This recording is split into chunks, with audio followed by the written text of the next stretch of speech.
Hey everybody, following on from the last match, which was me finishing a mission to kill light tanks and then switching to the mission to set a higher tier tank on fire. This is basically what I got for the rest of the day. Nothing but top tier matches in any tier I tried. In this case I was trying to see tier 10s in the Wheezy 120 because, as I've said before in videos of this tank, I have Deadeye on the gunner and it also crits things like mad even as it is.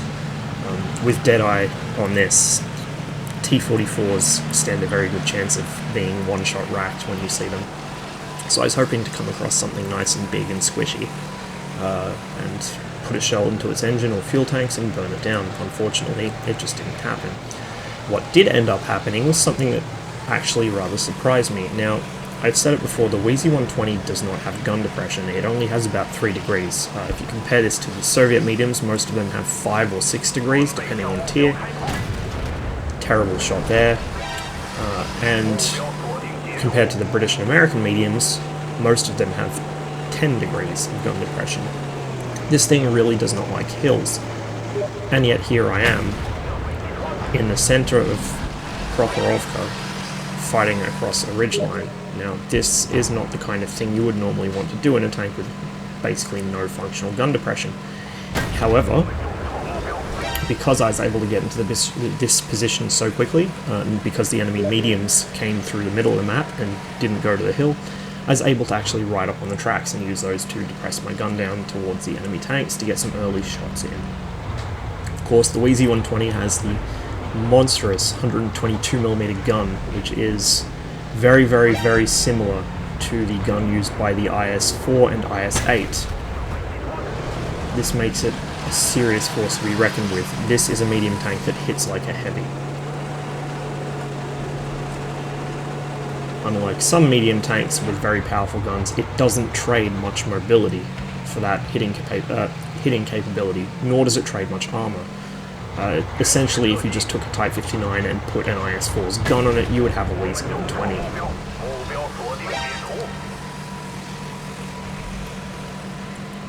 Now, the interesting thing is, the enemy team aren't pushing too heavily up the hill. Their E75 was last seen heading in that direction, and he is one of the better players on their team. But he doesn't seem to be pushing the issue, because I'm well and truly inside the render distance for anything on the hill, as you can see.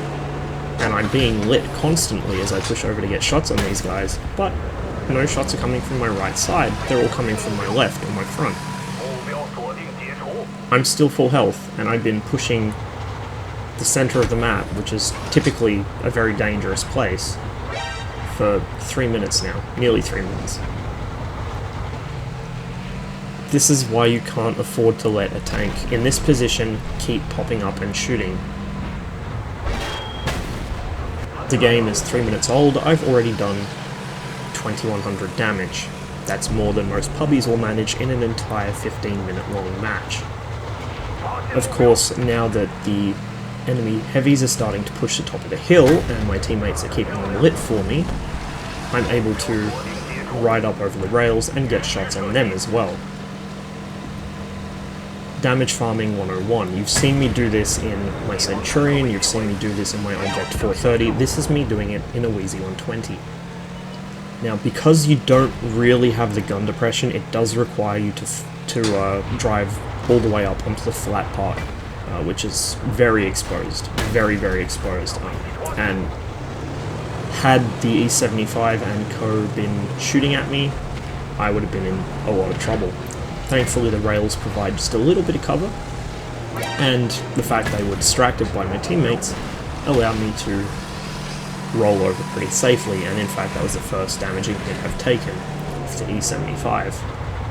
Now, if any of you were watching chat, you might have noticed the enemy Centurion shout out to me at the start of the match. The reason for that was because the match immediately beforehand, the two of us had mounted a pretty desperate defense of the city on Live Oaks, after the rest of our team just folded in half.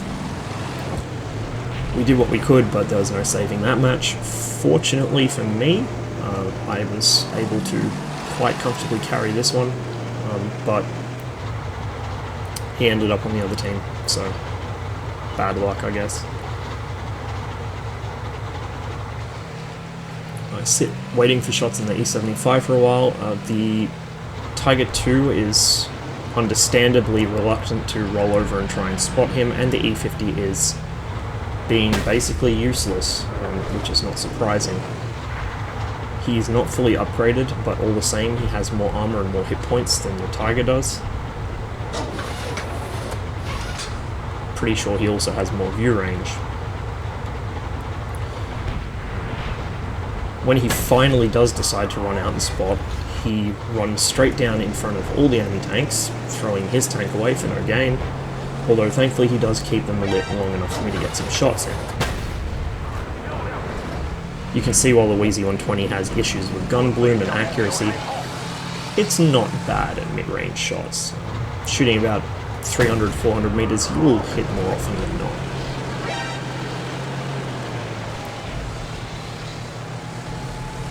The enemy team in the west has been rolled over. The enemy team here in the east is not doing much better now that the majority of their force has been broken. Most of it by my shells.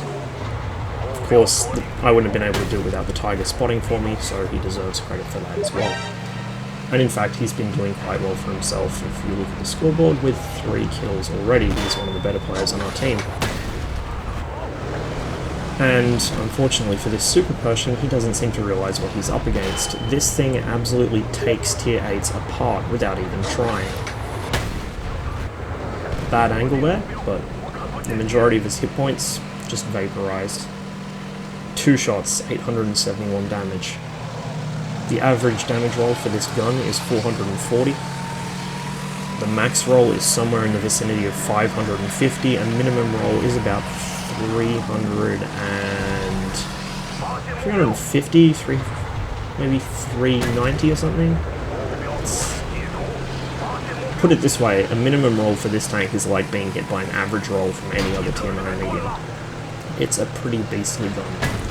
Unfortunately for me, RNG is not with me as I try and attack this stock Type 61, and he begins taking me apart. I'm able to finish him off, thankfully, but not before I lose a large amount of hit points to him with his 90mm gun. Look for the shot on the scent here, but he gets rammed to death by our challenger. And a pretty cruisy game with over 6,000 damage just from working that ridgeline in the middle and then swooping in to clean up the backside of the hill. Not typical play for a Wheezy 120. Normally you don't want to be playing on hills, you want to be avoiding them, or you want to be using them to sneak around people. Trying to fight from a relatively static position on a slope like that is about the worst mistake you could possibly make in this tank. Usually. And that's a big disclaimer, usually.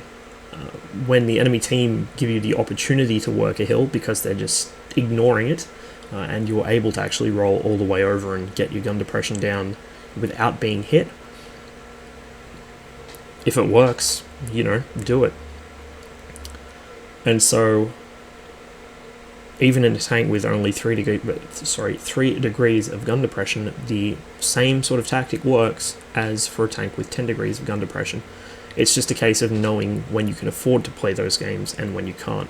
More typically, what I would do in the Wheezy 120 on this map is head up the actual major hill, the one in the east, where the Tiger 2 and the E50 were, because from the top of that hill you've got a lot more flat ground to work with. Essentially, the point there is to bait the enemy onto the top of the hill, where you can fight them on your own terms, or at least stop them from gaining positions on the top of the hill, because if they're forced onto the back slope, where the E75 was sitting, they're easy targets for your tank sitting in the center. You can effectively catch them between, the old hammer and anvil.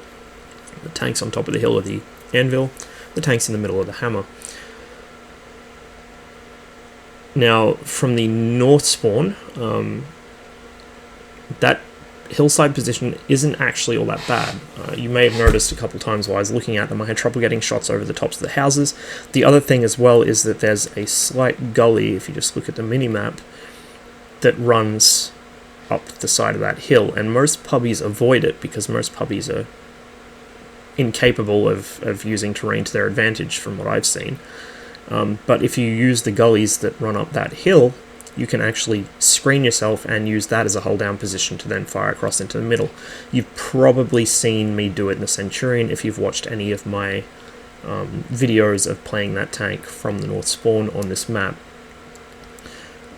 The other thing that the hill lets you do is fire from the position that E50 was in down towards the middle. So this hill basically and the middle of the map have a very sort of close mutual relationship. The middle of the map is the best way to clear the hill, and the hill is the best way to clear the middle of the map, and then the west side just kind of does whatever, I don't know. Depending on how many tank destroyers are in a match, or how hard the enemy team want to camp in bushes, west can make or break a match, but typically it's not where the main push happens. The main action on this map tends to occur in the east, while the west flank just kind of sedately fires shots back and forth at each other until one side achieves numerical superiority and pushes up. And indeed, if you see a lot of the higher tier games, tier 9 and 10 games with tank destroyers in, and West Coast server has a lot of tank destroyers playing, you'll see it's just a static slugging match for about the first 10 minutes of the match until finally somebody just starts pushing up. And it's even more static if you don't have competent scouts. Now, one of the other places I've actually used quite often in this map is this triangular feature here. Now, it's not real easy to see on the minimap, but if you go to this area, you'll be able to see it quite easily. There's a bowl-shaped depression here, a triangular bowl depression. And you can use that position to spot quite effectively. If you watched my old T44 match from, like, I don't know, it must have been 6 months or a year ago at least, where I used the T44 as quite an effective scout in a tier 10 match on this map, that's where I was doing it from, because that position is really hard to clear somebody out of. They either have to push all the way to the edge of it to get shots at you, or they have to use artillery. And of course, if they try and push in there to clear you out, you can shoot them just as readily as they can shoot you. So it's a very good position. The only problem is it's difficult to get out of once you get focused, because to leave it you have to drive up over the hill on the other side and get shot in the back. So those are probably the three pivotal positions I want to say on this map. This triangle here in the EF 2 and 3 area, this area next to the rails basically from E5 down through F6, and then the hill from E0 down through about G0. So those are the three major areas. You will see people do other things too. The middle gets played quite often by medium tanks and light tanks, just doing sort of scouting loops back and forth over the hilltop. It's a good way to keep people lit if they're too close to the middle, but it's not always actually effective. People just turtle down further here where you won't see them, or you'll get blown up. It's just basically scouting for scouting's sake. You're not actually contributing much if nobody has shots on anything. And from that position, you'll be spotting stuff down here that really only Artie can deal with, because usually your own TDs won't be pushed in at all. They just sit in the back like fucking C1 and play with their dicks, pretty much. The other positions people go to a lot that I will quite happily pay out on are the railway crossings. Tank destroyers do it all the time. Do not take a tank destroyer to the railway crossing. It is such a bad position to be in. The reason for that is because you're sitting on high ground where you can be seen and shot at from basically all the way down the map. And although it might seem like good cover at first, that idea will fade very quickly once the other flank starts moving. Either the west flank or the east flank, they will very shortly have side shots on you, and you won't really be able to get away from them. You also don't have great shots from there. You're better off either on the hill or in the center. The other position people use a lot, which is just the worst position, the most irrelevant place on the map, is this island in the northeast corner. And I actually watched us lose an easily winnable game earlier today because all our tank destroyers, about 5 or 6 of them, went to this corner and just sat there. And one of them had two of them had 3 kills apiece, and one of them had 1 kill, and they thought they were really good because they did 2.5k damage in an ISU 152 on Prokhorovka. Like, please don't even, just don't even try. This position is only useful if the south spawn team control the hill and push off of it. If they control the hill and don't push off of it, that position's useless because you can't shoot them if the hill's in the way. If they control the west side of the map, that position's useless because the only time you're going to be able to hit them is when they cross over the rails. It can't hit the middle unless the tanks in the middle ride up onto the rail crossing there, which most people aren't stupid enough to do. Like, this position is just irrelevant. It's only really useful as an artillery position. If you insist on trying to snipe stuff that's sitting on the top of the hill or peeking over the top of the hill, not so much with TDs, but with mediums, this cluster of bushes here is quite good. I used to use that a lot back in the old days with the Panther and the Panther 2. I haven't done it so much lately because I tend to play more aggressively now than I used to, but that's a better option than the island back here. The other problem with the island being that once you're there, it's another one of those positions that you can't really get out of without being fucked up because you have to cross the water, and there's only certain places you can get out of the water. So just be wary of that. When you choose a position, you should be thinking about how you're going to leave it when it either becomes irrelevant or too much enemy pressure is put on it. You don't want to end up like me and overcommit to a position and then realize you're fucked and just have to fight the rest of the game out there. And since I've already rambled for long enough, I may as well go on and tell another story, which was from this morning as well. On Abbey, I spawned south side. I was in my Cent 7, and I went west, as I usually do. A T-54 came with me and a Löwe. Now, those of you who have played this game basically at all will know that the west side of Abbey is where things happen. The east side is basically where idiots driving tank destroyers just slug shells up and down the road at each other and eventually cancel each other out. Same thing with the 8 line, and then the Abbey itself is usually like the light and medium tank murder brawl, which can be decisive if they take effective control of it and start getting shots into the enemy spawn, but more often than not it's kind of pointless. So I like to go west on that map. It's just the safest bet for having a big influence on the outcome of the match in a medium or heavy tank. The problem is that we were the only 3 that went there. Probably about 30 or 40% of the enemy team came there and just rolled over us. Of course, me being me, I pushed way too far up and could not easily get away, so I was able to get maybe a handful of shots off before I exploded. And then I got treated to the site of a Chai E50. Now when I say Chai, I don't mean Chai main, I mean Chai with 2 eyes, Babby Chai. This guy had like green stats, so about 1700 WN8, 54-55% win rate, so passable player, the kind of person you'd expect to not be completely useless. He'd actually sat in spawn for the opening 3 minutes of the match. Now the reason he sat in spawn for the opening 3 minutes of the match is because Chai have a standing policy of pad your WN8 through sniping from as far away from the enemy as possible. If you've ever watched a Chai player actually play a game, they might be good at actually putting out damage, but they do it in the most frustrating way. I've actually seen a guy playing an Object 140, which is an aggressive medium if ever there was one, sniping across El Haluf from almost outside render range. He ended up doing a lot of damage, and we did win the game narrowly, but it was nearly a loss, and it was mostly because he didn't want to get involved in the fight when the team needed him to get involved in the fight. And it's the same thing that happened with this E50, and this ties in with putting yourself in a bad position you can't get out of, because after waiting 3 minutes to try and get shots down the centre road at anything which pushed the Abbey, which nothing did, so he didn't have shots on anything, the E50 decided he would run up to the Abbey and then try and snipe from there, because he figured it was relatively safe and he wouldn't be pushed. He was correct, because the majority of the enemy team were tied down in the west or coming through the east. There was nothing to contest centre and shoot at him. So he ran up to the Abbey and he sat there, and of course the west flank collapsed. The enemy team pushed in towards our cap. I only wish I could sort of edit in a little diagram of the Abbey map for those of you who aren't familiar enough with it to see what's going on in your heads, but alas, my editing skills are weak and I lack software. But anyway, if you know the map, you'll know what I'm talking about.